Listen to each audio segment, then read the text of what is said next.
English language celebration week का आज ये मेरा चौथा दिन है और आज इस दिन मैं शेक्सपियरियन इडियम्स एंड फ्रेजेस की बात करूँगा। इडियम्स एंड फ्रेजेस चाहे वो शेक्सपियर का हो या किसी और authors, writer, poets, play rights का हो, इडियम्स एंड फ्रेजेस का एक हमारे लैंग्वेज में, एक कम्युनिकेशन स्किल में एक बहुत ज़्यादा इम्पोर्टेंस होता है। और अगर हम अपने लैंग्वेज में इडियम्स एंड फ्रेजेस का जब भी इसकी रिक्वायरमेंट्स है, अगर उसकी राइट अप्रोप्रिएट इस्तेमाल करते हैं तो हमारा लैंग्वेज जो होता है बहुत इफ़ेक्टिव हो जाता है।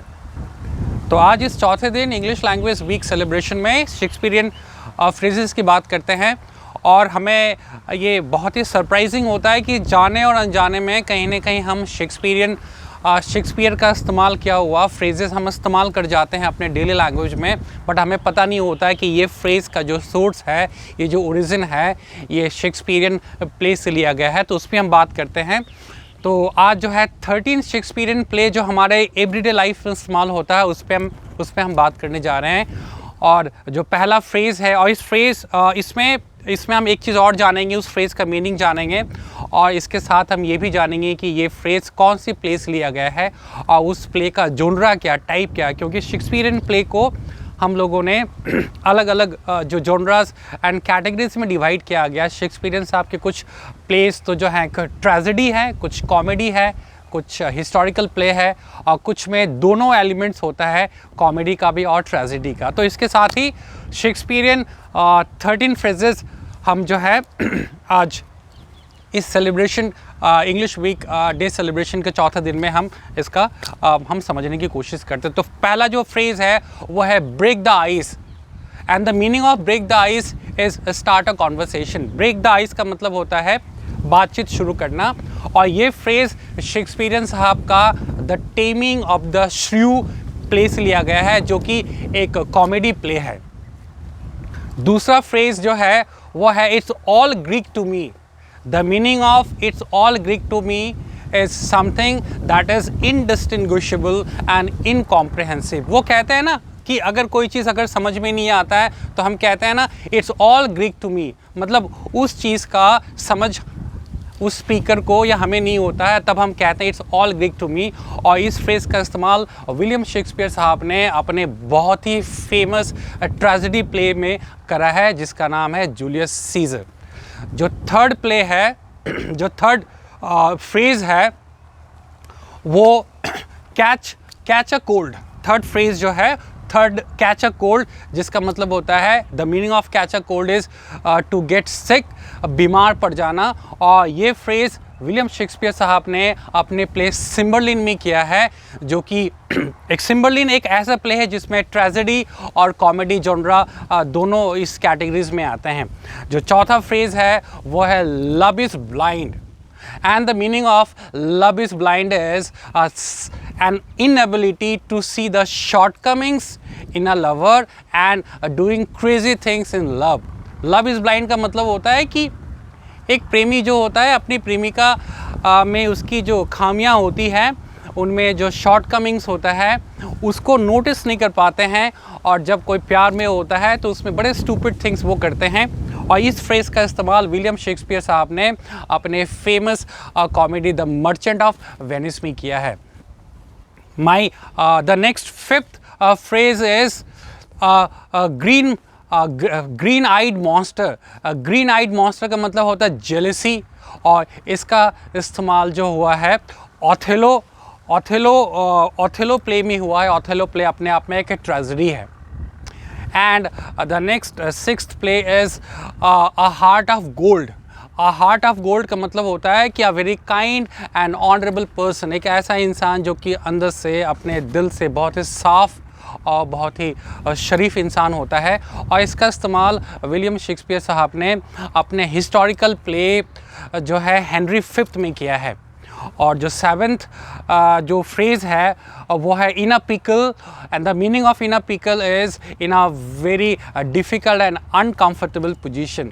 एंड इसका इस्तेमाल विलियम शेक्सपियर साहब ने अपने प्ले द टेम्पेस्ट में किया है, और टेम्पेस्ट भी एक ऐसा प्ले है जिसमें ट्रेजेडी और कॉमेडी दोनों का एलिमेंट है। आठवां जो फ्रेज़ है वो है वाइल्ड गूस चेज, जो कि बहुत ज़्यादा इम्पॉर्टेंट है। हम लोग डे टू डे लाइफ में इसका बहुत ज़्यादा इस्तेमाल करते हैं। और फ्रेज़ है वाइल्ड गूस चेज, जिसका मतलब होता है कि hopeless and never ending pursuit, कि एक ऐसी चीज़ के पीछे पड़ जाना, एक ऐसी चीज़ को हासिल करने की कोशिश करना जो कि कभी ना हासिल होने वाला है, और जो कि हमारे पकड़ में कभी नहीं आना है। तो वाइल्ड गूस चेज का मतलब हो जाता है अ hopeless and never ending pursuit.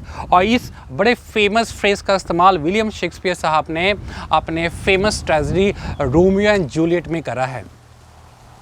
Next दो फ्रेज है, दैट इज 9th फ्रेज, और वो हो जाता है wear your heart in your sleeves. Wear your heart in your sleeves, और इसका मतलब होता है the meaning of to wear your heart in your sleeves, to express your emotions openly, especially when others understand it without much effort। कि मतलब जब अपने feelings को, आप अपनी भावनाओं को जो न खुले आम हर जगह जो है यूं ही हर किसी के सामने आप प्रकट कर देते हो। So this is the meaning of to wear your heart, bear your heart in the open sleeve. That means to express your feelings and opinions openly, especially when others understand it without much difficulty। और इसका इस्तेमाल जो है William Shakespeare साहब ने अपने famous जो है ओथेलो प्ले में करा था। और नेक्स्ट जो है वो होता है laughing stock. Laughing stock phrase का मतलब होता है the meaning of laughing stock is a person subjected to a ridicule. Laughing stock का मतलब होता है कि ऐसा इंसान जो कि एक हंसी का एक पात्र बन जाता है, एक हंसी का मुद्दा बन जाता है, लोग उसकी मजाक उड़ाने लगते हैं। और इस फ्रेज का इस्तेमाल विलियम शेक्सपियर साहब ने अपने कॉमेडी द मेरी वाइफ्स ऑफ विंडसर में करा है। और जो नेक्स्ट फ्रेज है वो है words of dogs of war. Dogs of war, और इसका मतलब होता है कि सोल्जर्स और द क्रुएल्टीज़ और the cruelties that accompany a war. तो इसका दो मतलब हो जाता है, या तो सोल्जर्स, या फिर एक युद्ध के टाइम में जितने भी जो डिफरेंट चीज़ें होती है, जो इतने कत्ल होते हैं, इतने जो क्रुएल्टीज़ होते हैं, उसके बारे में उसका ये मतलब होता है। और डॉग्स ऑफ वॉर का इस्तेमाल विलियम शेक्सपियर साहब ने अपने प्ले जूलियस सीजर्स में करा है। और जो लास्ट फ्रेज है the world is your oyster. The world is your oyster का मतलब हो जाता है कि being in a position, winning a position to take the advantage of life's opportunity. आप एक ऐसे सिचुएशन में होते हो जब आप ज़िंदगी के जो मौके आते हैं उसको वो मौके आपके पक्ष में आते हैं। और इस फ्रेज़ का इस्तेमाल विलियम शेक्सपियर साहब ने अपने प्ले द मेरी वाइफ्स ऑफ विंडसर में करा था। तो आज ये मेरा चौथा दिन है जब मैं इंग्लिश लैंग्वेज डे सेलिब्रेट कर रहा हूँ, और कोशिश कर रहा हूँ कि विलियम शेक्सपियर साहब जो कि जनरली स्टूडेंट्स की अंडरस्टैंडिंग में उनके पास बोलने और समझने को विलियम शेक्सपियर के बारे में बहुत ज़्यादा कुछ होता नहीं है। और आज मैंने कोशिश करी कि ये सारे वीडियो को थ्रू आउट मैंने हिंदी में रखने की कोशिश करा, क्योंकि इसके पहले के 3 जो वीडियोस थे वो बहुत ज़्यादा इंग्लिश हो गया। और मेरा ये कोशिश है, और ये इंग्लिश लैंग्वेज वीक जो मैं सेलिब्रेट कर रहा हूँ, विलियम शेक्सपियर साहब को ग्लोरीफाई करने की कोशिश कर रहा हूँ। उसका एक ही मकसद है कि इंग्लिश लैंग्वेज को प्रमोट करना, लोगों में कम्युनिकेशन स्किल को प्रमोट करना, लोगों में कॉन्फिडेंस देना, और अपने बच्चों में, अपने स्टूडेंट्स में उनको पब्लिक स्पीकिंग के हुनर को सिखाना, और विलियम शेक्सपियर को जो है ना आम लोगों के इंफॉर्मेशन और नोटिस में लाना। जय हिंद।